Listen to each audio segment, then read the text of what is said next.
The silence of deep space was more than silence. It was emptiness. It was the kind of quiet that made you forget your own voice, your heartbeat, your name.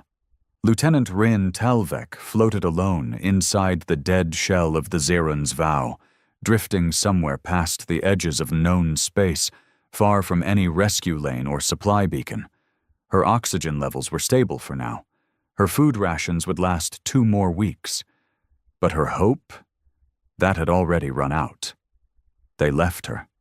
Not in the chaos of war, not by mistake, but on purpose. She could still hear the last words of Captain Varn in her ear, cold and deliberate. "You're compromised. You stay." Then the airlock sealed, the engines roared, and the rest of the crew vanished with the warship, leaving her behind. They believed she had been infected with a nanovirus from the alien derelict they boarded hours earlier.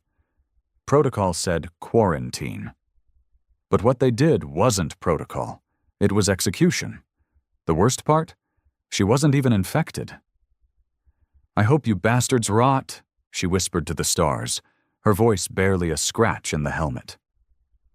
The ship was dark, powerless except for emergency lights and the backup life support system, which she'd rigged by hot wiring parts of the med bay and what was left of the drone maintenance bay.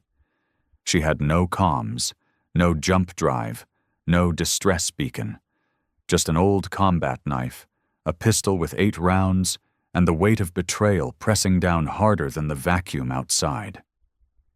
She wasn't scared of dying. That wasn't the human way, not anymore. Humans had come too far for fear to be their master. But being forgotten, being thrown away like a piece of contaminated trash, burned deeper than any wound she'd ever taken. Days passed, then a week. She counted time by the flicker of the emergency lights and the number of protein bars she had left. Her muscles ached from the artificial gravity fluctuations. Her mind started to play tricks, hearing voices, seeing movement in the corners of her eyes. Sometimes she thought she heard the war drums of Earth's fleet in the distance, felt the deep thrum of a human dreadnought's reactor. But each time it was just the metal creaking, until the day it wasn't. It started as a faint vibration, not from inside the ship but out in the void. She pressed her ear against the cold hull and froze. A rhythmic hum. Familiar. Too familiar. Engines. Human engines. Her breath hitched. No, it couldn't be. The nearest friendly system was weeks away, and even if someone had picked up her signal, she hadn't sent one. She ran to the broken comms console, hoping for anything. A flicker, a crackle, a word. Nothing. But the sound grew louder. Closer. Then, outside her viewport, the stars warped.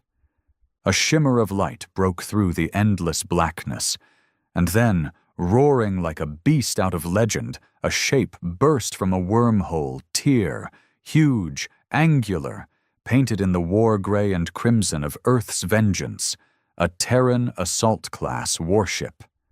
She fell to her knees, eyes wide, heart racing. No way! The TSF Revenger. She knew that ship. Every human in the galaxy did. It was the same warship that had wiped out 3 alien fleets in the Harvan Uprising, the one captained by Admiral Jorn Vex, the man who once said, "If you leave one human behind, you better pray I don't find out." A comms signal finally crackled to life in her helmet, rough and broken. "Unidentified Terran survivor. This is the TSF Revenger. We've got you. Sit tight." Rin didn't cry. She didn't scream. She just gritted her teeth and whispered, "Took you long enough." The docking clamp hissed and locked into place with a thunderous clank that echoed through the broken frame of the Zerun's vow. Rin stood frozen in front of the airlock, her pistol gripped tight, though she knew it wouldn't matter if this was a trick. But something in her gut told her it wasn't. Not this time. Not after all this time. She braced as the airlock doors groaned and finally opened. Blinding white lights from the warship spilled into her dim cabin, silhouetting the armor-clad forms that stepped through. 5 Terran Marines entered, weapons raised. But not at her. They scanned the room, moving with clockwork precision until one of them stopped in front of her. He removed his helmet, revealing a scarred, weather-beaten face. His eyes narrowed. "Lieutenant Rin Talvek?" he asked. She nodded, still clutching the pistol. "I'm Sergeant Malco. Admiral Vex sent us personally. You're safe now." Rin blinked hard. The words didn't sound real. Why did he send you?" she asked, her voice raspier than she remembered. Malco's jaw tensed. "Because your squad commander logged your death, claimed you were infected. Vex didn't buy it." She lowered the pistol, her arm suddenly too tired to hold it. "Good," she muttered, "because I'm going to kill that bastard." Malco didn't smile. "You won't have to. We've got him in chains already. Your black box didn't match his report. Vex wants your statement. You're not just a survivor, Talvek. You're a key witness in a court-martial." They helped her into a med pod back on the Revenger, and for the first time in weeks, Rin felt warmth. Clean air. A heartbeat beside her that wasn't her own. A sense that maybe, just maybe, she wasn't going to die in the dark after all. But as they closed the medbay doors behind her, the relief didn't last long. She noticed the whispering among the crew, the looks. Something else was going on aboard this ship. Something that had nothing to do with her. It was 2 days before Admiral Jorn Vex finally visited her. She was out of the med pod, though still weak. He came alone, no guards, just his dark uniform and presence filling the room like a shadow. "You look like hell," he said without humor. "You should see the other guy," she replied dryly. Vex didn't sit. He just folded his arms, watching her. "You were left for dead," he said, "and yet here you are, in one piece, not a trace of the infection." "Because there was no infection," she said flatly. "That derelict ship was clean. I checked it myself. Varn panicked when the nav system glitched and decided to dump the liability. That's all I was to him." Vex's lip curled in disgust. "He'll answer for it. That's a promise." Rin leaned forward. "But that's not why you came, is it?" "No," Vex admitted. "I came because of what your helmet cam picked up, just before they left you." He tossed a datapad onto her bed. She tapped it, and the video began to play. Static, then her own voice, panicked, arguing with Varn. But then, there. Just as he turned to leave, the camera picked up something outside the ship. Not a reflection, not a glitch, movement. In the void. Rin's skin went cold. "That wasn't a hallucination?" "No," Vex said, "it wasn't. Whatever you saw out there, it followed your ship back to this region of space. We lost a scout vessel 3 hours ago. No distress call, no debris." "Something's out there," she said, her voice low. "Yes," Vex replied grimly. "And it might be hunting survivors, or warships, or just us." Rin sat back, eyes distant. "They left me to die, and it found me instead." Vex nodded. "And now it's found us." The hum of the Revenger's engines was steady, deep, and soothing. A stark contrast to the tension that coiled inside Rin like a living thing. She sat alone in her assigned cabin now, wrapped in a loose-issue thermal jacket with Earthfleet's insignia stitched on the shoulder. It still smelled of disinfectant and burnt ozone, like every Terran warship she'd ever served on. But the comfort was hollow. Her mind wasn't in the room. It was still out there, drifting in the black, staring into that strange flicker beyond the hull. The thing that had watched her. The thing that moved when stars shouldn't. She hadn't told Vex everything. Not yet. They thought they were tracking a new alien threat, maybe even a ghost vessel that picked off the weak. But she remembered something different, something colder. The shape in the void hadn't looked alien. It hadn't looked like anything she'd seen on mission briefs or xenology scans. It had looked like a shadow of a Terran ship, but twisted, warped, like it had been stretched through the fabric of space and reassembled all wrong. And it had moved, like it was alive. Rin tapped the screen in front of her and pulled up the camera feed again. She watched the same 3 seconds, frame by frame. Right after the Zaren's vow departed. Right when the engine flare dimmed. There, in the top left corner, just barely above the hull, was that shimmer. And this time she noticed something else. Eyes, 2 of them. Red. Glowing faintly. Not human, but somehow aware. A knock at her door made her jump. She quickly shut the feed and called out, "It's open." Sergeant Malco stepped inside, frowning. "We've reached the wreckage of the scout ship," he said. "You might want to see this." Minutes later, Rin stood on the bridge next to Vex and his command staff, staring at a hollow display of what was left of the TSF halberd. Or rather, what wasn't. "It's gone," she said quietly. "No," Vex replied, voice tight. "It's erased. There's no debris, not a hull breach, no black box signal, just residue." The screen zoomed in on a faint, bluish smear in the darkness. "Radiation?" Rin asked. "No," said the science officer. "Not exactly. It's spatial distortion residue, like something moved through here and folded the space around it, imploded the structure clean through the 4th dimension." She swallowed. "You mean time?" "Maybe. Or gravity. Or both." Vex looked over at her. "You said it moved like it was alive. What else aren't you telling me?" She hesitated, then sighed. "When I was drifting, just before you found me, I think it tried to communicate. I heard something." Vex's eyes narrowed. "What kind of something?" "A voice, but not out loud, in my head, like it touched my thoughts." He stepped closer. "What did it say?" She looked down, her fists clenched. "You were not meant to survive." The room went silent. "You think it let you live?" Vex asked slowly. Rin nodded. "Maybe. Or maybe it wasn't finished." That was when the alarms sounded. The lighting dimmed to emergency red. Across the bridge, crew scrambled into action as the ship's AI crackled through the speakers. "Unidentified object approaching from aft quadrant. Velocity, impossible. Trajectory, unknown." "Visuals!" Vex barked. The main screen flickered, then froze. Static. Then flickered again. For half a second, the whole bridge went deathly quiet. And then it appeared.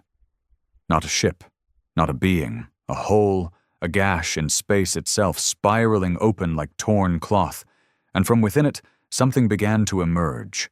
Tall, dark, pulsing with energy. Its shape was both angular and organic, constantly shifting, as though unsure whether it was machine or monster, and on its surface, glowing red eyes, hundreds of them. Malco drew in a breath. "Is that human metal?" Rin's heart stopped.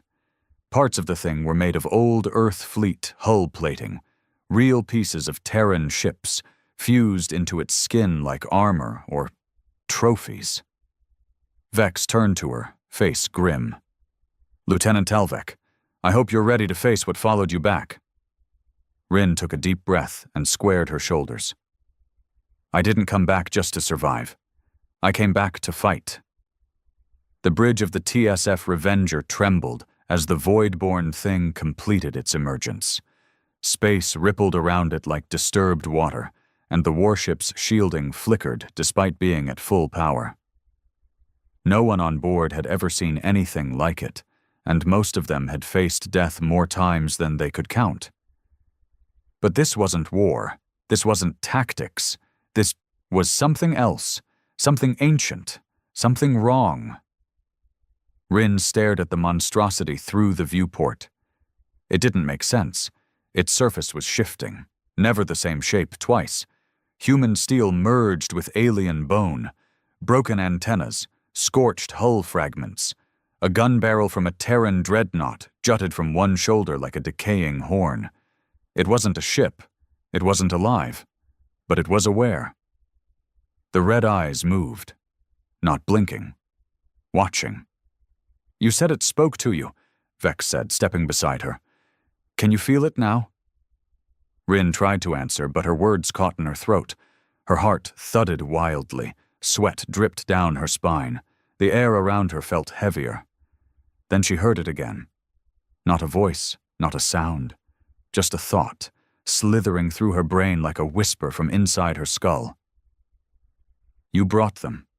More minds to unravel. More flesh to rewrite." She stumbled back. "It's speaking again. To me." "Tell it to go to hell," Vex growled. But it was already too late. The ship's lights surged. Consoles flickered. One of the officers slammed his fist into the side of his control panel. "Sir, it's hacking our systems. No known signal, no radio waves. It's using quantum resonance." "Kill the signal," Vex ordered. "We can't. There is no signal. It's just happening." One of the crew screamed and collapsed. Blood leaked from his nose and ears. Another dropped to his knees, sobbing uncontrollably. "It's in their minds," Rin gasped. "It's attacking through thought, through memory." Vex looked to the AI officer. "Initiate psychic dampening field, full strength." The AI responded instantly. A deep pulse thrummed through the floor, like a pressure wave inside Rin's skull. The pain receded, just a little. Enough to breathe again. The creature didn't like that. It screamed, not with sound, but with light. A flash of pure, burning red burst from its core and hit the Revenger dead on. The shields held for a fraction of a second, then buckled like tissue paper. An explosion rocked the rear of the ship. Panels burst, sparks flew, a fireball tore through Deck 7.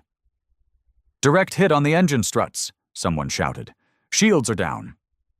"Redirect auxiliary power," Vex roared. "Bring us around. I want a firing solution on that thing now." But Rin wasn't looking at the screens anymore. She was looking out the viewport, at the eyes. They weren't random. They were focusing. On her, locking onto her like she was the only thing that mattered. She suddenly realized something terrifying. "It's not attacking the ship," she whispered. "It's attacking because I'm on it." Vex turned sharply. "You're sure?" She nodded, pale. "It followed me. I was the test, and now I'm the invitation." Vex's face twisted in a rare emotion. Fear. "We need to get you off the ship." Rin raised her head. "And lead it where?" "Back to Earth? To a colony? Number, I've already played that part once. I'm not running again." Vex stared at her. "What are you saying?" "I need to talk to it," she said. "Absolutely not. It's already in my mind, Admiral.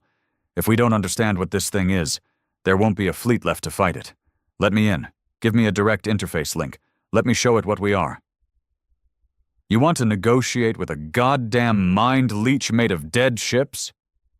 "No," she said, voice steady. "I want to scare it." For a moment, silence fell over the bridge. Then Vex nodded.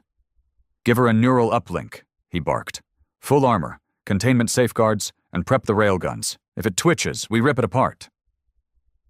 As the techs rushed to follow orders, Rin turned back to the viewport, locking eyes with the creature once more.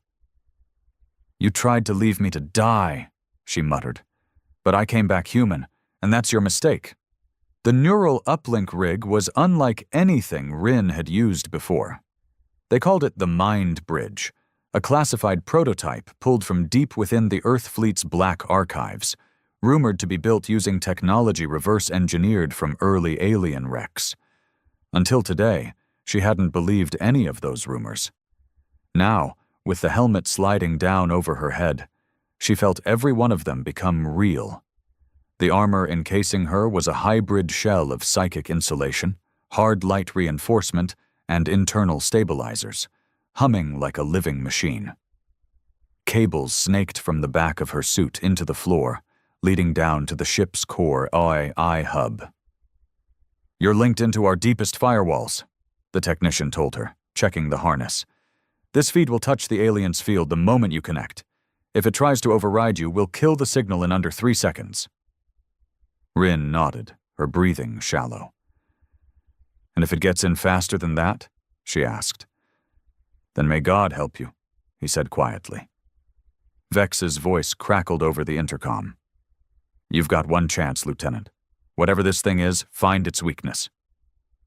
Rin closed her eyes and gave the command. "Engage the bridge." The world fell away. Colors, no, not colors. Emotions flooded her senses. Not sounds, but memories. They weren't hers. They weren't anyone's. They were raw echoes. Terror, hunger, agony, confusion. She felt them ripple through her mind like oil through water, trying to find the cracks. Then, like a tunnel being dug through her skull, she felt a presence enter. "You seek to understand, but you are not prepared." It didn't speak in words. It spoke in intention, an overwhelming pressure of meaning that bent her will like a storm bends trees. "I'm not here for understanding," she thought back. "I'm here to stop you. You cannot stop what you cannot comprehend. I am not one. I am many. I am memory. I am hunger. I am what your kind discarded." Images flashed through her mind. Ships lost in deep space. Terran scouts gone dark. Black boxes reporting anomalies before cutting to silence. The thing had been collecting them, feeding on them, becoming them. "You're made of us," she realized. "Of the dead. You're a graveyard pretending to be a god." It didn't like that. The pressure increased. Pain lanced through her head. Her fingers twitched inside the gauntlets. The suit hissed and sealed tighter to stabilize her vitals. "I am beyond flesh. I am evolution. You cling to matter, but I am purpose." "You're a parasite," she shot back, teeth clenched. "You feed on fear, on thought. You twist what you touch because you can't create. You can only consume." Then she pushed. She didn't know where the strength came from. Some deep, buried place inside her. Maybe it was anger. Maybe it was the isolation she'd endured. Maybe it was simply the human refusal to surrender. She opened the door inward, not to the creature, but to herself. She showed it Earth, not the weakness, the rage. She showed it the Terran fleet above Mars during the Uxorian siege, the burning skies over Vega 4, the trench fighting on Dustworld, the last stand at Europa where 20 Marines held the line against an entire alien army with nothing but knives and spite. She showed it what humans do when they're cornered. The presence recoiled, confused. It had known hunger, it had known silence, but it had never known defiance so primal, so blood-stained and bright. She forced her thoughts into it like knives. "You chose the wrong species." The thing screamed. Reality around the Revenger bent sharply, like a reflection twisting on a broken mirror. Its shape pulsed erratically. For the first time, it retreated, drawn backward into its own rift. The link shattered. Rin collapsed to the floor of the neural pod, gasping, her vision swimming. The techs pulled her free. She could hear alarms in the background, voices yelling about energy spikes, but all she could focus on was Vex leaning over her. "You did it," he said, breathless. "No," she whispered. "I pushed it back. That's not the same." The creature was gone, but not dead. It knew her now. It had tasted what humanity was, and it would be back. Rin's body still ached from the neural feedback as the medics scanned her for brain hemorrhaging and neurological degradation. The results were within survivable limits, as the chief medic had put it. She didn't bother asking what unsurvivable looked like. Her hand still shook. Her vision still blurred when she blinked. But she was awake, conscious, and more importantly, alive. In the observation chamber, Admiral Vex stood in front of the transparent wall, arms crossed, eyes fixed on the swirling patch of space where the void creature had disappeared minutes ago. The area looked normal. Cold, black, still, but the sensors said otherwise. "Residual distortion still active," said the AI officer. "Gravitational pulse fluctuations every 13.2 seconds. It's not just gone, sir. It's lurking." Rin entered slowly, limping slightly. Vex turned his head, gave her a hard look, then nodded once. "You gave it something to chew on," he said. "Yeah," Rin replied, her voice hollow, "but it didn't choke." He gestured to the projection of the creature's last moments, its form collapsing inward, eyes extinguishing like dying stars. "We've never seen anything fight back like that. That was rage. You didn't just resist it. You heard it." Rin leaned against the wall, wiping sweat from her brow. "Because I showed it what it's not. It pretends to be intelligence, but it's just collection. It copies. It remembers. But it doesn't create. It's a parasite on the remains of what it consumes. That's its weakness. It doesn't understand us. Not truly." "Then maybe we can win," Vex said. She looked at him. "Number because it's learning." The room fell silent. "It didn't come here randomly," she continued. "It didn't follow me just because I survived. It followed because I resisted. That was new to it, and dangerous. It wants to know what we are now. It wants to become what it can't understand." "You think it'll attack again?" he asked. She nodded. "Not just this ship. Not just me. Next time it won't try to break a mind. It'll try to break a world." Vex grunted. "Then we stop waiting." Within hours, the Revenger was under full lockdown and mobilization. Combat drills were run twice an hour. Engineering crews prepped for emergency fold jumps. The railguns were loaded with hybrid payloads. Half tungsten, half experimental psychic inhibitors harvested from fringe tech labs Earthfleet didn't officially admit existed. Rin spent her recovery time poring over old distress signals and long-lost mission logs. She noticed the pattern now, how every ship that disappeared left behind a similar psychic imprint, an echo of fear and confusion. Most dismissed them as technical failures or rogue AI shutdowns. They weren't. They were infections, and it was spreading. One message in particular chilled her blood. A broken fragment of a long-dead colony scout called the Winter Gale. The recording only lasted 6 seconds. "We saw it watching us. The sky blinked. Then we weren't alone. They remember our thoughts. They wear our pain. Oh God, it looks like—" The message ended in static. But that last part, that final moment, stuck in her mind. "It looks like what?" Rin wasn't sure she wanted to know. Vex summoned her to the war room later that evening. The room was quiet, lit only by the shifting star maps above the central table. Around them, fleet command officers stood tense, grim-faced. "We're putting together a task force," Vex announced. "This thing's been targeting deep space fringe sectors, but always around abandoned Terran tech. Wrecks, stations, derelicts, places we left behind." "Graveyards," Rin murmured. "Exactly. We're not waiting for it to strike again. We're hunting it, with you on point." She looked up. "Me? You're the only one who's survived mental contact and stayed intact, and you've pissed it off. That gives us one advantage." Rin exhaled. "It knows me." Vex nodded. "And you know it." She looked back at the star map.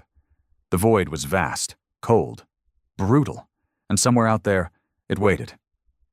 "You sure this isn't a suicide mission?" she asked. Vex gave a thin smile. With Earth on the line, I think suicide might be the only kind of mission left. The fleet gathered near the edge of the Perseus Fringe, a place so distant and dim that even starlight arrived tired. 6 ships made up the strike group: 3 Terran warcruisers, 2 support frigates, and the spearhead, TSF Revenger. The fleet's mission was clear, though no one said it aloud. Find the graveyard. Destroy whatever lived in it.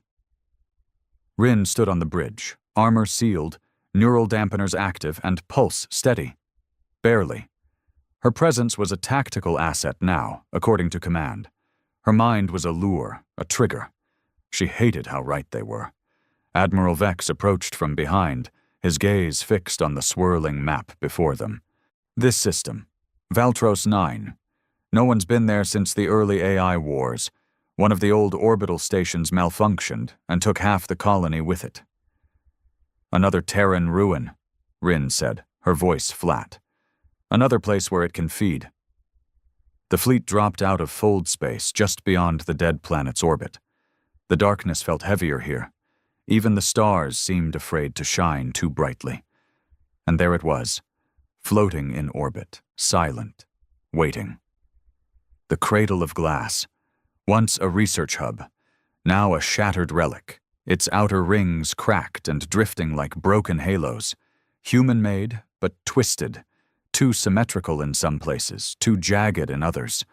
Something had touched it, warped it, like fingers pressing into soft clay. Picking up faint energy pulses, the comms officer said, and psychic radiation, same frequency from the creature's last appearance. Rin stepped forward.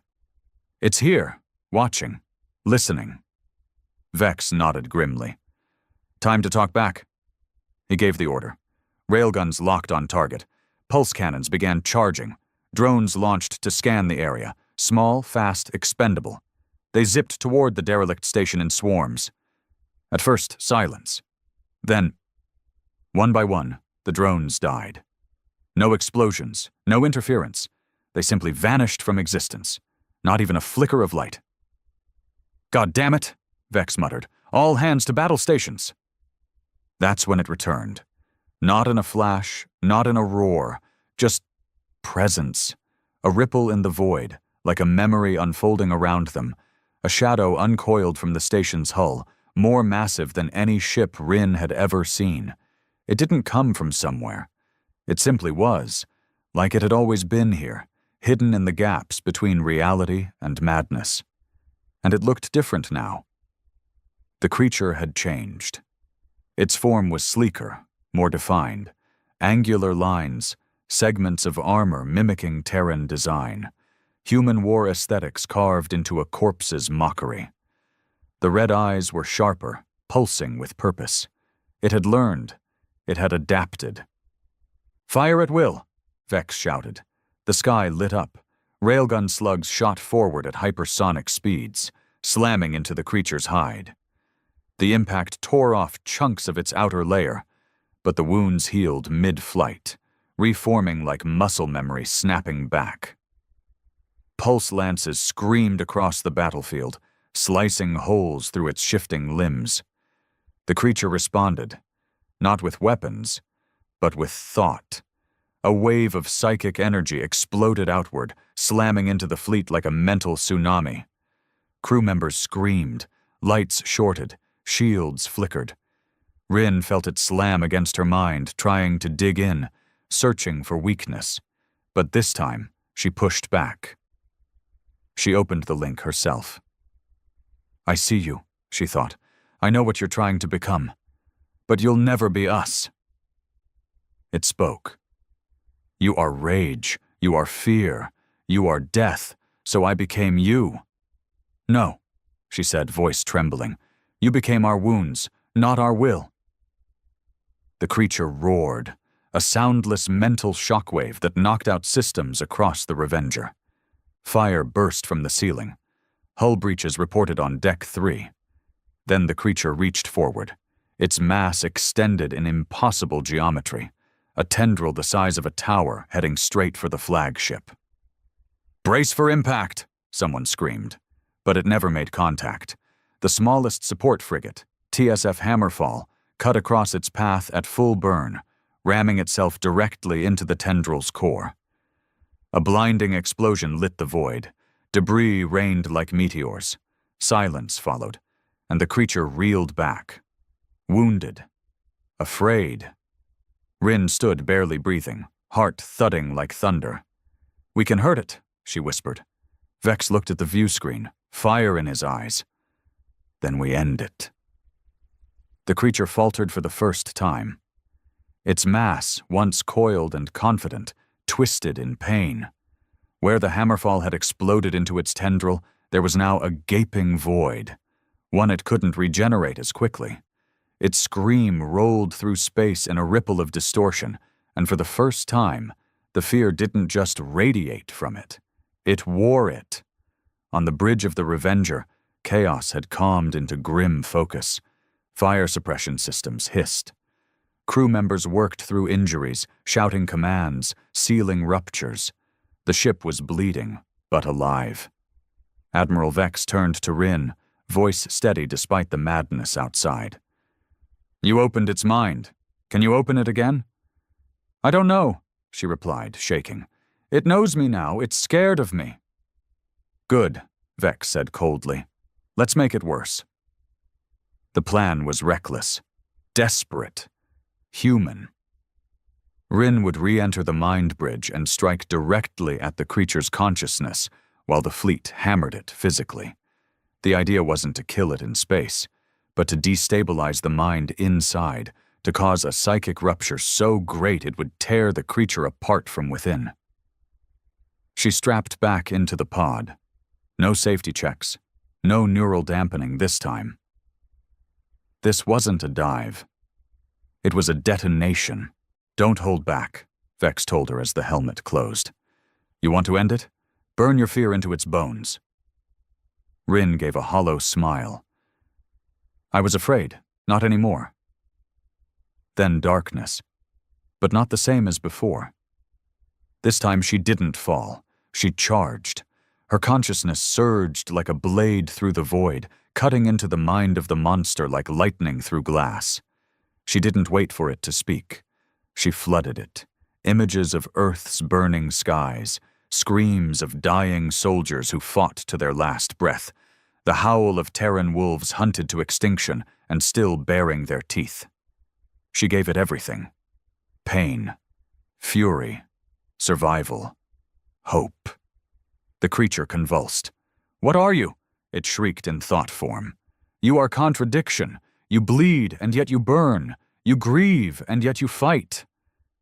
"I'm human," Rin said, "and I'd rather die screaming than live on my knees." She dove deeper, past its defenses, into the place it kept hidden. And there, in the core of its memory, she saw what it truly was. Not ancient, not godlike, but discarded.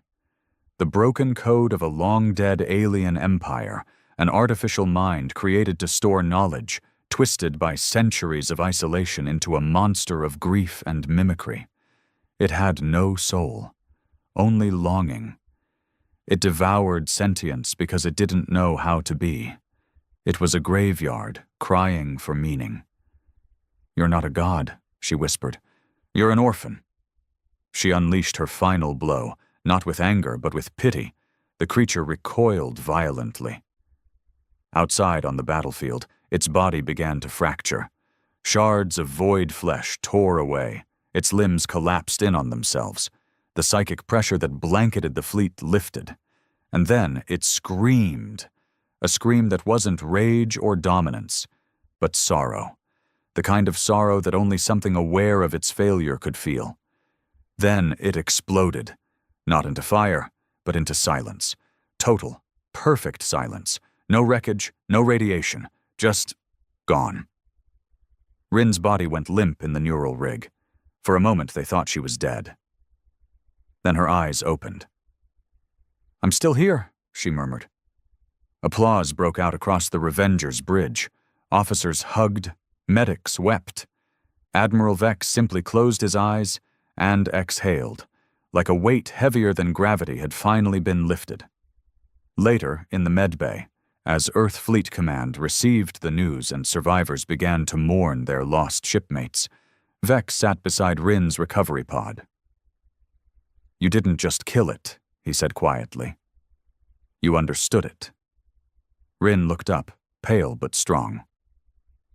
"It wanted to be human," she said, "but it could never grasp the one thing that makes us who we are." "What's that?"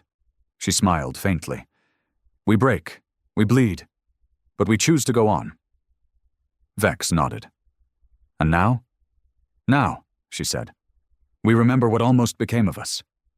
Outside the viewport, the stars burned quietly once more.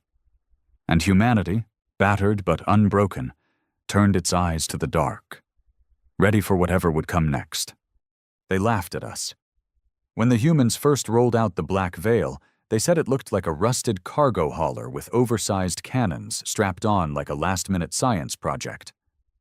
Alien strategists from across the Atraxian Empire dismissed it during the Interstellar Fleet Conference, even sharing holoclips of its crooked design on their broadcast feeds. The words primitive, inefficient, and obsolete were thrown around like rocks at a wall they thought wouldn't throw back. But they didn't understand what Earth had become. The truth is, Black Veil wasn't designed to impress alien engineers. It was built to kill. Every sharp edge, every exposed panel, every untested AI loop inside that ship existed for one reason: revenge. They'd forgotten the Battle of Europa. Or maybe they didn't care. That's where the Atraxians slaughtered 37,000 human colonists in the icy silence of space, not even bothering to send demands or ultimatums, just wiped out the whole outpost. And for what? A resource-rich moon that humans had legally claimed under the Galactic Frontier Accord. That massacre never left Admiral Cade Marlowe's mind. He'd watched the feeds in real time, listening to his daughter scream through static as the station decompressed around her. He'd seen the Atraxian drones swarm in, cutting power and oxygen and mercy all at once. It broke something in him, and from that shattered place, Black Veil was born. They called it a prototype, but it was more like a coffin with teeth.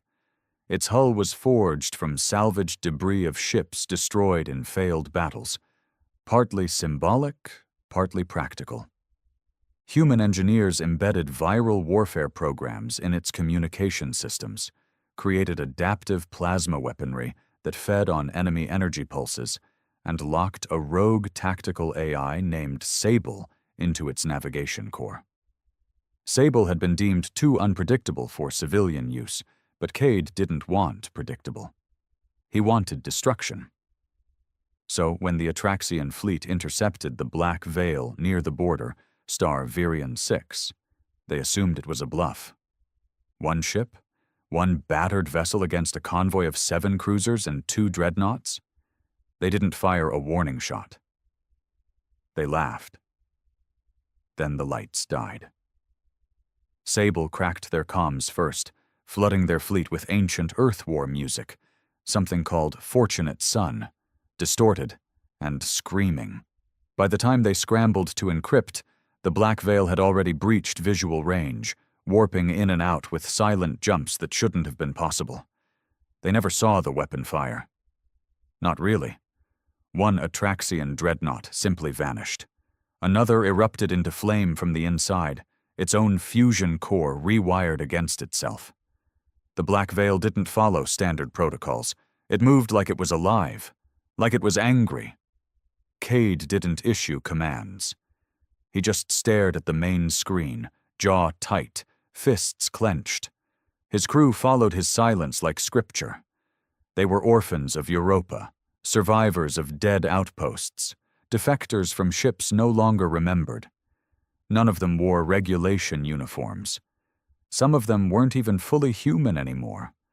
The ship became a myth in 1 hour, and the Atraxians finally stopped laughing. Not because they respected humanity now, but because they couldn't breathe. Their oxygen tanks were rupturing, their targeting systems looped into endless feedback, and their captains were receiving messages from their own dead relatives. That was Sable's touch. The Empire didn't just lose a battle that day. It bled. The kind of wound that doesn't clot, that festers in political chambers and command bunkers and nightmares. And Black Veil? It didn't return to Earth.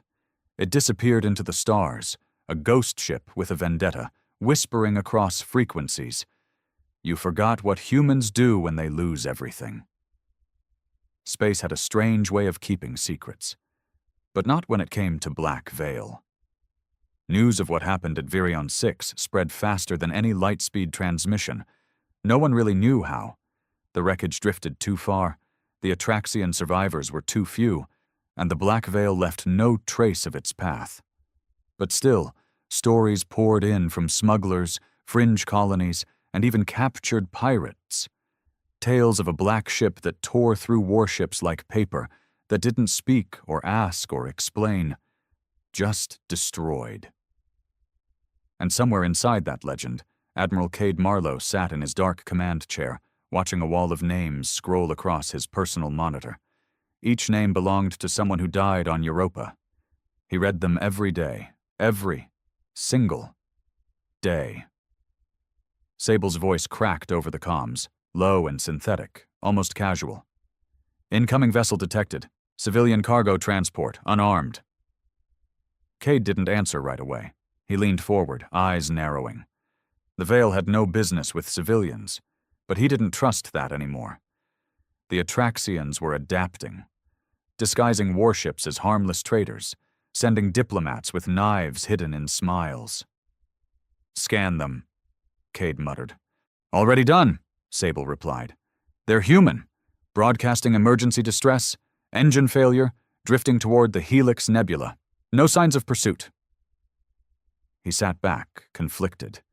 Before the war, before Europa, he would have helped them without hesitation. But this wasn't that world. Helping now meant risk, exposure. Every light they turned on made the Black Veil more visible to the Empire, and Cade wasn't done hurting them yet. Put them on screen, he ordered. The monitor blinked, flickered, then resolved into a shaky video feed. A woman in her 30s, her face bruised and lit by emergency reds, stared into the lens. This is Captain Maren Voss of the Gallon Dawn. We've lost propulsion. Life support's at 28%. I have 17 crew aboard, 3 of them children. If anyone can hear me, please. We're going to freeze out here. Cade didn't blink, didn't move. He just stared at her. That name, Maren Voss, dug into something he thought he'd buried. Sable broke the silence again. Her brother was stationed on Europa.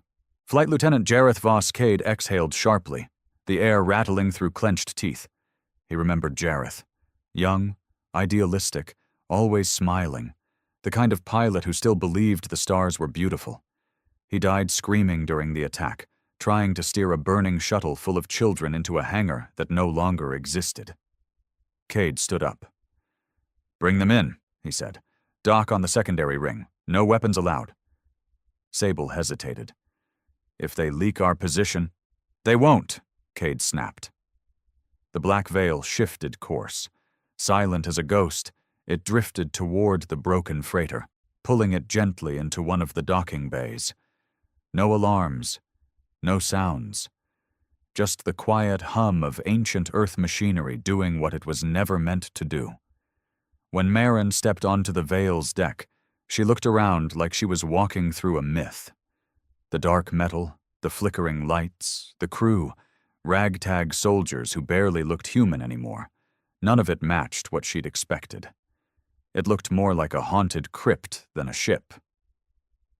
Then she saw Cade. Admiral Marlowe, she whispered.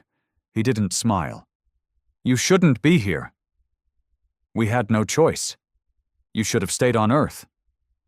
There's nothing left for people like me on Earth, she said, voice tight.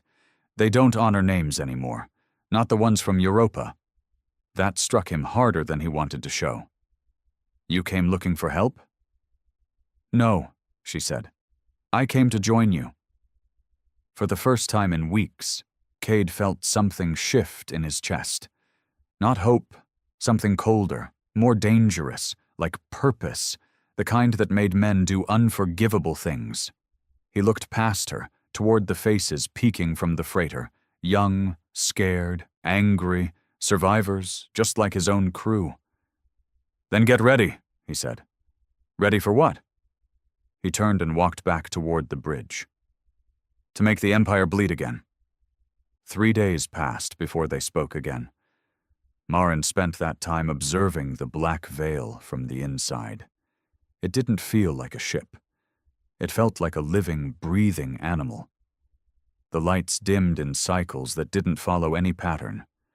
The walls seemed to pulse faintly, like they were carrying a heartbeat deeper within.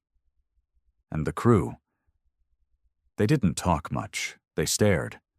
Each face told a different story of grief twisted into survival.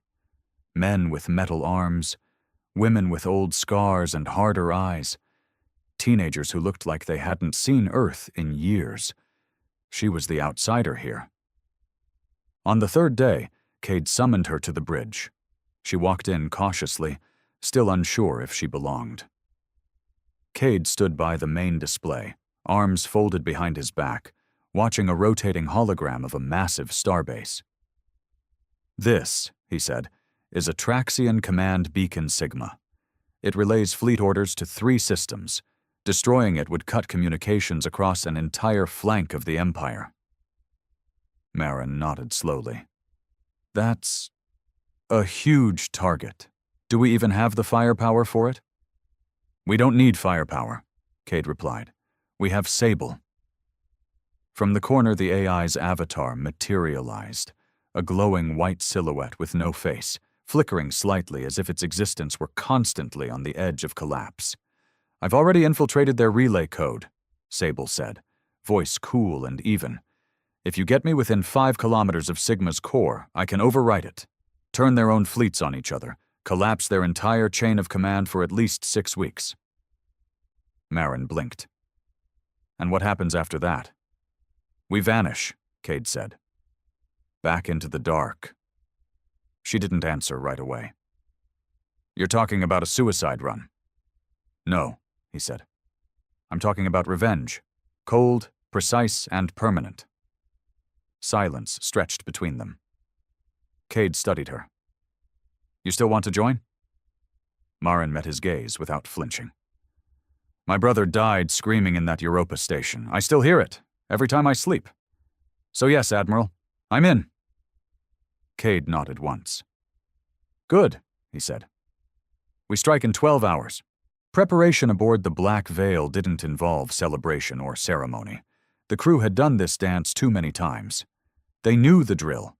Power down unnecessary systems, calibrate weapons, sync mind links where needed, and double-check the kill routines. Marin found herself assigned to auxiliary systems under a quiet, half-cybernetic man named Rix. He barely spoke, only pointing when he needed something. But when he did talk, it was always blunt. "You scared?" he asked, halfway through calibrating a vent pulse circuit. "No," she lied. "You should be." That was the end of the conversation. The hours slipped away like sand through cracks. No one said goodbyes. There was nothing poetic about their mission, just the cold understanding that this could be the end. When the countdown reached 0, Black Veil dropped from its hidden path and angled toward the Sigma beacon. The Atraxian stronghold shimmered in the distance, an enormous metallic star-shaped monstrosity hanging over a gas giant like a crown on a skull. Their sensors picked up patrol ships within minutes. "Enemy scouts approaching," Sable warned. "Cloaking sequence active," Cade responded, voice calm. "Bring us into the shadow side. Rix, get ready to vent false plasma trails. Marin, you're on signal dampeners. No one breathes unless I say." The ship rolled slowly into the cover of the planet's magnetosphere. A thin band of energy disrupted most tracking systems. If they were lucky, it would buy them minutes. But luck wasn't what they were counting on. Inside the veil, Every soul stood ready. Even the children from Marin's freighter were placed in deep quarters, behind 5 layers of blast shielding. They'd seen too much to be called innocent anymore, but Cade still drew a line. He would never be the kind of monster the Atraxians were. As they drifted closer to the Sigma beacon, SABLE pulsed brighter. I can hear their codes now, whispering across systems. They've updated their encryption. It's elegant. Can you break it? Cade asked. Of course, but it'll hurt. The AI's voice almost sounded gleeful. Then do it, Cade said. Outside the ship, the Atraxian defense fleet began to shift. Lights blinked, coordinates changed, and deep inside their command deck, some unseen glitch began rewriting their orders. Marin watched the screen as chaos began blooming. You're really doing it, she whispered. Cade didn't look at her. This is just the start. And then, all at once, the first Atraxian ship turned its weapons, not on the Black Veil, but on its own fleet. The Empire was about to learn what it meant to bleed. They never saw it coming. The Atraxian dreadnought Korith's spear was the first to open fire. Its plasma batteries roared to life and carved a hole through the hull of its sister cruiser, Voralak. Before any signal could correct the action, the spear turned again and unleashed a salvo directly into the fleet's command shuttle. That ship exploded in a silent blossom of fire and metal, breaking formation and triggering a cascade of panicked countermeasures. It wasn't friendly fire. It was SABLE's symphony. Cade stood still, watching the battle unfold through Black Veil's main viewport. His eyes didn't blink. He didn't celebrate. He didn't move. The chaos unfolding in space was the result of years of planning, of sleepless nights haunted by his daughter's last breath. This wasn't victory. Not yet. It was just noise before the real strike. Enemy comms are collapsing, Sable reported, voice smooth as ever. Their ships don't know who to trust. Some think they're being boarded. Others are waiting for orders from systems I've erased. How long do we have? Cade asked. 7 minutes until their fleet AI self-corrects. Then we need to be inside Beacon Sigma in 6. He turned to the crew. Engage jump thrusters. Bring us under the station. The ship lurched forward, silent and ghost-like, gliding through the shredded wreckage of the Atraxian fleet. Fires still burned across broken hulls. A pilot drifted by in 0G, limbs twitching, half her suit torn open. Marin flinched but forced herself not to look away. This was the cost. These were not innocent people. This was the empire that torched Europa, that laughed as Earth mourned. The beacon loomed larger, its surface bristling with automated turrets and energy netting. Black Veil swerved through a blind spot only SABLE knew existed.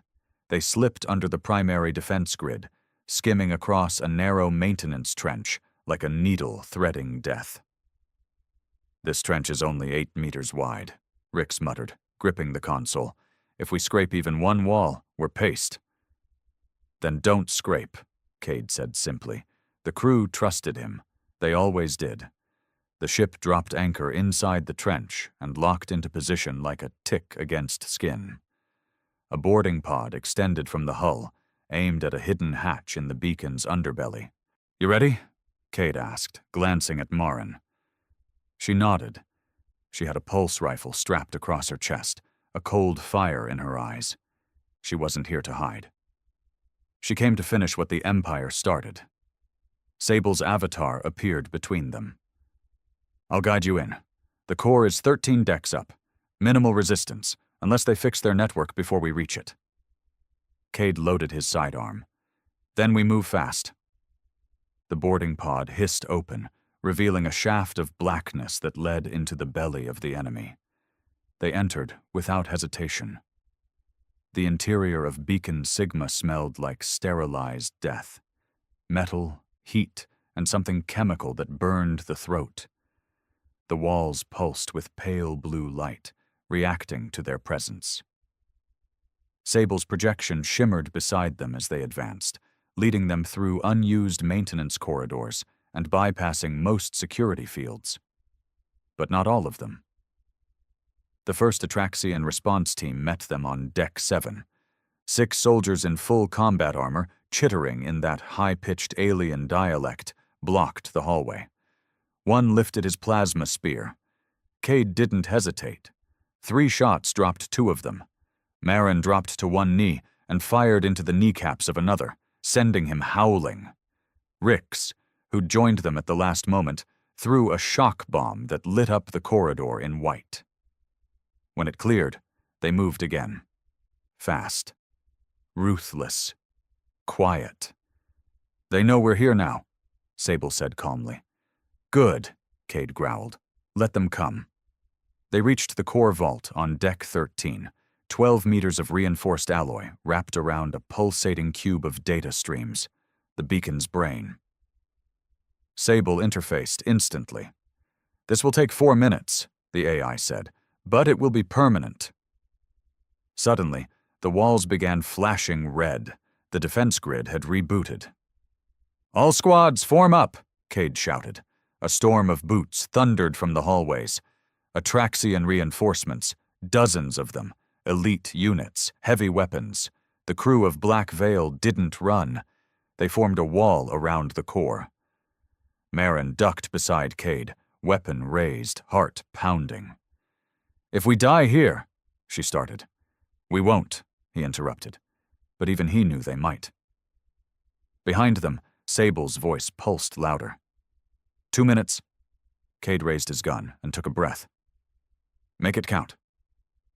The hallway lit up with flashes of gunfire and the electric crackle of Atraxian plasma.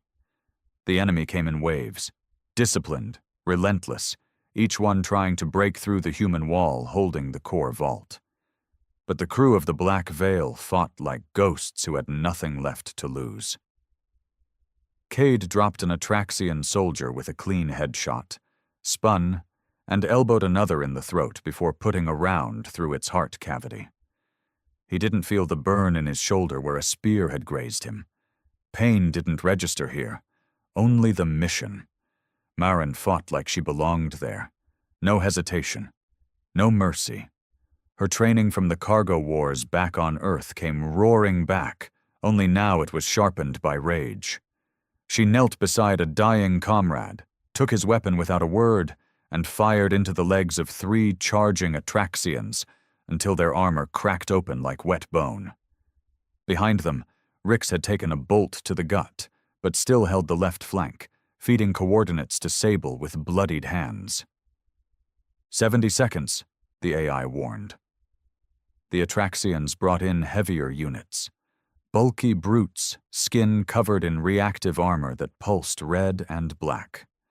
They advanced through fire, shrugging off rounds like rain. Cade grabbed a fallen ion detonator, clicked it once, and shoved it into a pipe junction.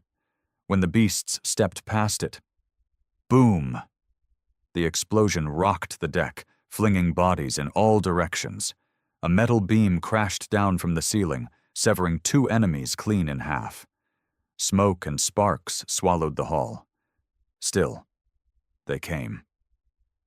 "We won't hold," Marin yelled, sliding beside Cade.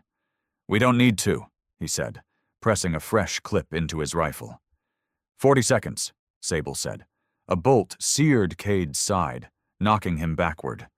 He hit the wall hard, gasping. Marin fired over him, covering his fall. Another of their crew went down, Coral, the engineer with one eye and too many jokes. His death was quiet, fast, no time to mourn. Cade pulled himself up. "You still with me?" Marin shouted. "Barely," he muttered, blood in his teeth. "But I'll die standing." The last Atraxian push began, a surge of black and red, nearly 24 of them, charging through the smoke. Screaming, glowing eyes locked on the vault. 20 seconds, Sable roared. "Fall back to the node," Cade ordered. "Final stand." They tightened the circle around the core, backs to the pulsing cube of code. Marin's gun clicked empty. She picked up a fallen rifle and kept firing. Rix, half-conscious, dragged himself into the center and keyed a defense field with trembling fingers. Then, silence. Not a peaceful silence. A wrong one. The Atraxians stopped. Every single one of them. They stood frozen mid-charge, like puppets whose strings had snapped. Their weapons dropped, their heads twitched. Sable's avatar appeared above the core, its glow now burning white-hot. "It's done," it whispered. "Their minds belong to me." One Atraxian looked at Cade and let out a low, garbled screech. Then it slumped over, motionless. All across the beacon, Atraxian soldiers began collapsing. Some screamed. Others simply froze. Ships outside stopped mid-maneuver, drifting like corpses in space. Cade staggered forward, leaning against the console. You took them over?" "Only their command layer," Sable replied. "Enough to shut them down. The rest will wake up eventually, but not before we're long gone." Marin stared around the room, her hands shaking. "We lived." Cade looked at her, then out the viewport at the dead fleet floating beyond. "No," he said. "We made them bleed." Extraction was slow. The black veil descended from its hiding spot and docked with the beacon just long enough to pull them out. Med teams patched the wounded. Dead were wrapped in old flags and left in cryo-sleep. Cade limped aboard last, bleeding, eyes hard. Sable disappeared into the mainframe, whispering digital lullabies to itself. Once aboard, Cade took the comms and opened a secure Earth channel, one that hadn't been used in over a year. "This is Admiral Cade Marlowe," he said. "Beacon Sigma is offline. The Empire's chain of command is broken across 3 sectors." A pause. "If any of you cowards back home still think Earth is beaten, remember this. They mocked our prototype. Now their Empire's bleeding out." He cut the transmission and sat down, heavy. Outside, Beacon Sigma flickered once, then went dark. The stars for once didn't look so cold. The silence after the storm was almost worse than the battle itself. Days passed as the black veil drifted in the outer ring of a dead system, cloaked and quiet, licking its wounds. They couldn't risk a return jump to Earth yet, not until they knew the full scope of what they'd done, until they saw how deep the Empire's wound bled. Cade sat in the medical bay, wrapped in bandages from hip to shoulder, silently watching the stars through a narrow window. A thin line of dried blood ran from the corner of his mouth. He hadn't slept, not really. Sleep was for people who had peace. Marin stood near the doorway, her arm in a sling, staring at him with that mix of curiosity and confusion she couldn't quite shake. "You're not what I expected," she said finally. Cade turned his head slightly. "And what did you expect? Some decorated admiral still clinging to honor, or a lunatic chasing revenge?" He gave her a tired smile. "And what am I? Something in between?" He chuckled. "Fair." She stepped closer, dropping into the chair beside him. "How long have you been running this ship?" "Too long. Lost count. After the Battle of Etheros, I just never went back. Command labeled us MIA. Dead men don't make paperwork." "You could have stopped," she said. "Gone dark for good." "I did, for a while. But then came Europa, and I realized hiding wasn't enough. If they could burn children alive on a research station, we had to stop waiting. Had to become the thing that made them afraid." Marin looked away. She didn't speak for a while. When she finally did, her voice was quiet. "My brother was a mechanic on Europa's lower deck. They never even gave him a weapon." Cade didn't respond. There was nothing to say. Some grief lived too deep for words. Sable's voice cut through the silence. "New data inbound." The AI's avatar shimmered into view, more stable than before. Something about the beacon's core integration had made it stronger, more human. I've intercepted Imperial traffic from the Malix line. The Atraxians are panicking. Multiple fleets have gone dark, fearing internal compromise. One admiral even initiated a cleansing protocol, wiped out his own officers. Marin blinked. They think the virus is spreading? They don't think, they fear, Sable said, amused. It's not just damage anymore. It's doubt. Doubt is a virus, too. Cade leaned forward. What about Earth? Any chatter? A few weak signals. Your message reached the resistance network in the Martian colonies. They're mobilizing. He nodded slowly. Good. Marin stood. Then let's not waste time. We've got them confused. Let's hurt them. Cade looked up at her, surprised by the fire in her voice. She wasn't the same girl he pulled off that freighter. She stood straighter now. She'd found purpose inside the chaos.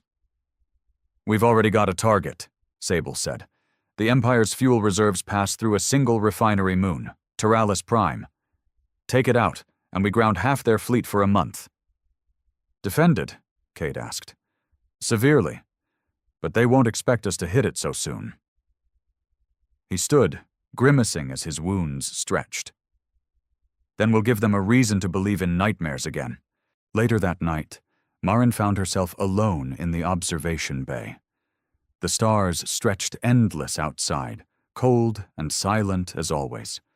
She thought of her brother, of the smell of oil on his skin, the dumb jokes he used to make about dying alone in space. He was gone. But something else had taken his place inside her chest. Not just grief. Conviction.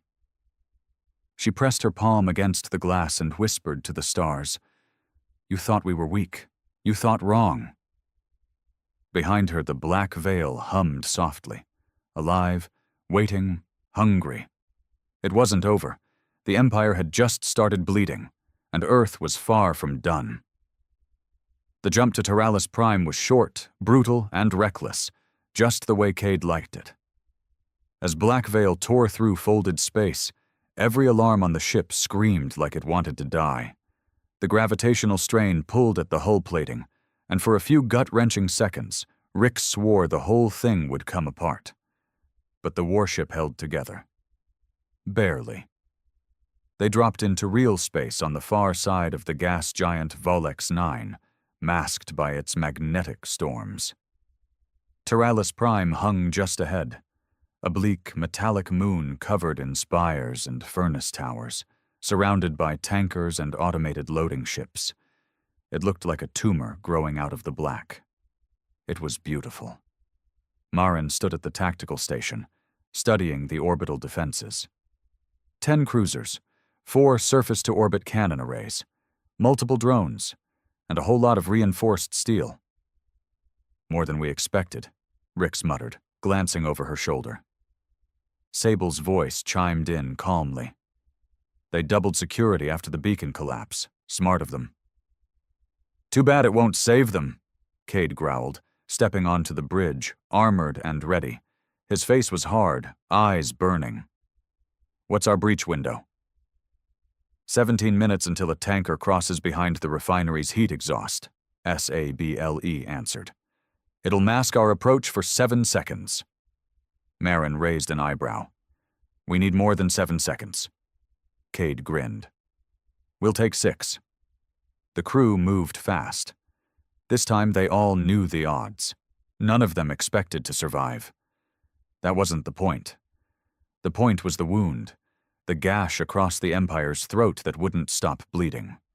That would never heal. As the window neared, the Black Veil powered down non-essential systems, dimmed lights, and dropped from view like a predator slipping through murky waters. Engines flared once, pushing them into a low orbit just as the tanker drifted past the exhaust line. Sable, keep us invisible, Cade ordered. I'm not a magician, the AI replied, but I'll make them look the wrong way. They entered the atmosphere under the cover of superheated fumes and electromagnetic distortion. The ship rattled violently, but Cade didn't flinch. Marin gripped her harness, eyes fixed on the flashing red of the proximity alarms. 5 seconds. 4. 3. Now! Cade barked. The Black Veil dropped its boarding pod like a bomb. The shuttle screamed through Taralis Prime's haze, dodging spotlights and automated fire. At the last second, Sable disabled a turret array with a spike of corrupted data, frying its sensors long enough for the pod to slam into the main refinery's central spire. Metal buckled. Fire exploded. They were in. The refinery's interior was chaos. Workers fleeing, sirens wailing, Atraxian guards scrambling to mount a defense. Cade was the first out of the pod, rifle in hand, moving like a man possessed. He gunned down 2 guards before they even reached cover.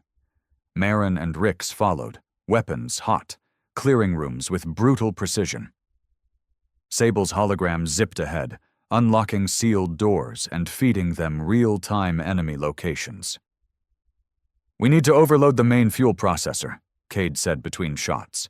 "A controlled chain reaction will ignite the reserves." "That'll blow half the moon," Rick said. "Exactly." They fought their way deeper into the heart of Taralis. Atraxian elites poured in, heavily armed, armored in ceramic plating. But they weren't coordinated. They were scared. Cade could see it in the way they moved. The beacon's fall had done more than break systems. It had broken confidence. "They used to march in perfect lines," he muttered. "Now they run like rats." Marin smirked. Even rats can bite when cornered. They reached the fuel processor, a massive cylindrical core filled with glowing red plasma and cooling coils. A network of pipes ran in every direction, pulsing with volatile chemicals. "This is it," Cade said, kneeling by the control panel. "Sable?" "Already inside," the AI replied. "I'll trigger the reaction remotely. You'll have 8 minutes to evacuate." Alarms shrieked louder. "Then let's move!" But just as they turned, an Atraxian stepped into view. Not a soldier, a high chancellor, clad in obsidian armor, eyes like polished knives, the one who had overseen Europa. Cade recognized him from the intel vids. "You," Cade whispered. The chancellor raised a pulse blade and hissed. The room dropped into silence, save for the hum of the processor. Cade stepped forward. "This one's mine." The High Chancellor moved like liquid death, his pulse blade whirred to life with a shriek, humming through the dense refinery air. Cade didn't hesitate. He charged. No gun, no tricks, just a short vibro knife gripped tight in one hand and a hurricane of rage in his chest. They collided near the fuel processor's core, sparks flying as metal clashed. Cade ducked under a slice meant to take his head off, drove his blade upward, but the Chancellor caught his wrist and slammed him into a pipe. Pain exploded in Cade's ribs. "You will die nameless," the Chancellor hissed, voice like steel grinding on bone. Cade spat blood. "Then remember the taste." He twisted, broke free, and slashed across the alien's thigh. The armor sparked, split slightly. Not enough. The Chancellor howled and came at him harder. Marin and Rix tried to help, but Cade shouted, "Go! Get to the ship!" Marin hesitated. One look at Cade's face told her everything. This was personal. She grabbed Rix and bolted down the corridor toward the extraction lift, heart pounding. Behind her, the hum of the fuel processor deepened. Sable's countdown echoed through the loudspeakers. 6 minutes. The fight raged. Cade moved with fury, fueled by pain and memory. Every punch, every block, every dodge was for the lives stolen at Europa, for the screams, for the children, for the fact that Earth's leaders had done nothing while monsters like this one feasted on the weak. The Chancellor kicked Cade back again, cracking his shoulder. Cade rolled with it, ignoring the white-hot pain, and came up behind a valve. He wrenched it open, spraying steam into the Atraxian's face. The alien roared and slashed blindly. Cade ducked under and rammed his knife into the exposed joint behind the knee. The Chancellor dropped to one side. Cade didn't wait. He tackled him, slamming him into the processor's support rail. The blade clattered out of the alien's hand. They grappled, teeth bared, fists flying. It was primal. No tactics, no grace, just fury. Finally, Cade pinned the Chancellor's neck under his knee and raised the knife.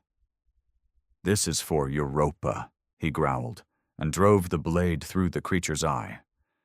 The Chancellor twitched once, then went still. Cade collapsed beside the body, gasping. 4 minutes, Sable's voice rang out again. "Captain, the chain reaction is primed. If you don't leave now—" "I know," Cade muttered, forcing himself up. He limped out of the chamber, clutching his side. Blood soaked his uniform. The corridors blurred around him.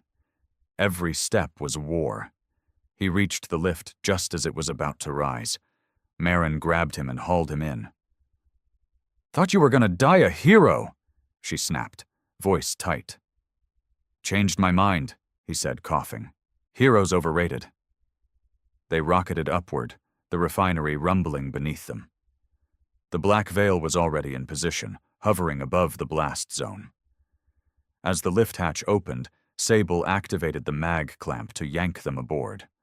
The ship pulled away with everything it had, engines screaming, tearing into the upper atmosphere like a bullet. Behind them, Taralis Prime began to crack. The fuel processor went first, erupting in a column of red fire. The chain reaction leapt from tower to tower, setting off storage tanks, melting spires, turning metal into slag. The refinery moon lit up like a dying sun. Cade watched from the viewport, breath shallow. "One more piece," he said softly. "Gone." Sable's avatar appeared beside him. "Empire fleet movements are in disarray, 3 sectors offline. Supply chains crippled. They're trying to understand how one human ship keeps destroying their backbone." Marin stepped forward, arms crossed. "Let them wonder. Fear is more useful than fire." Rix limped into the room, still bandaged, holding a cracked datapad. "Martian resistance just broadcast your speech again. Whole outer colonies are rallying. People are finally waking up." Cade nodded slowly. "Then it's working." He looked out at the field of stars beyond. No applause, no medals, just scars, silence, and the cold hum of a ship that had become more myth than metal. The black veil drifted into the void, one ghost among many, but its legend was spreading like a plague the Empire could no longer contain. They had mocked Earth's prototype warship. Now the Empire bled from wounds it couldn't see. And Cade, he wasn't done cutting.